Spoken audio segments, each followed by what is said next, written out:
کل نفس لما علیہا حافظ، کہ ہر ذی روح یعنی جو نفس ہے جس کے اندر جان ہے اس پر اللہ تعالیٰ نے ایک نگراں مقرر کر رکھا ہے۔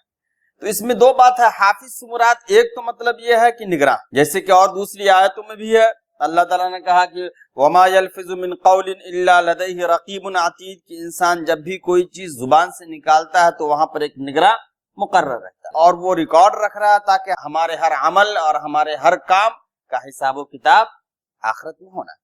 دوسرا جو بعض مفسرین نے یہ مراد لیا کہ حافظ سے مراد حفاظت کرنے والے فرشتے ہیں۔ جی میں اس کی طرف میں آپ کے سوال کرنا ہی چاہتا تھا کہ کچھ حدیثوں میں یہ آتا ہے کہ جیسے ہم جب رات میں سوتے ہیں تو اللہ تعالیٰ کی طرف سے ایک فرشتہ صرف اس کام کے لیے رکھا جاتا ہے کہ ہمارے ناک اور ہمارا منہ جو کھلا ہوتا ہے کوئی کیڑا مکوڑا ہمارے ناک کے راستے یا ہمارے منہ کے راستے ہمارے جسم میں داخل نہ ہو۔ اور ایک حدیث میں یہ بھی ہے جس کو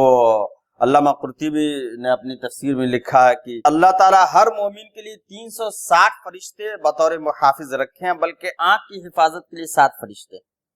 اور آگے یہ ہے کہ اسی طریقے سے فرشتے مصائب و آلام کو دور کرتے ہیں جس طریقے سے برتن میں رکھے ہوئے شہد سے مکھیوں کو پنکھے یا دوسری چیزوں کے ذریعے دور کیا جاتا ہے، لیکن صرف انہی مصائب و آلام کو دور کرتے ہیں جو اللہ تعالیٰ کی طرف سے مقدر نہیں۔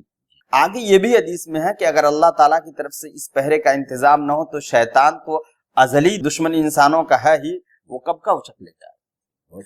ایک چیز اور اللہ تعالیٰ یہاں ہمیں یہ بتا رہے ہیں کہ دیکھو یہ دنیا جو اس طریقے سے پیدا کی گئی، آسمان، ستارے، یہ تمام کی تمام چیزوں کی طرف توجہ دلانے کے بعد اللہ تعالیٰ فوراً کہہ رہے ہیں کہ ہر انسان، ہر جاندار کے اوپر کوئی نہ کوئی نگراں ہے۔ ایک باریکی اور نقطے کی بات اس میں یہ دیکھ رہے ہیں، رات تاریک ہوتی جی، اور تاریک رات میں بہت سارے برے کام کرنے کے مواقع مل جاتے ہیں جی، صحیح۔ تو گویا اللہ تعالیٰ یہ ہمیں احساس دلا رہا کہ دیکھو ان کل نفس لما علیہا حافظ، نگراں ہے۔ ایسی بات بھی غور کرو کہ اللہ تعالیٰ نے آسمان میں ان گنت ستاروں کو، آنکھوں کو تمہاری سامنے رکھا کہ وہ ٹک ٹکی باندھے گھورتی رہتی ہے ساری راتیں۔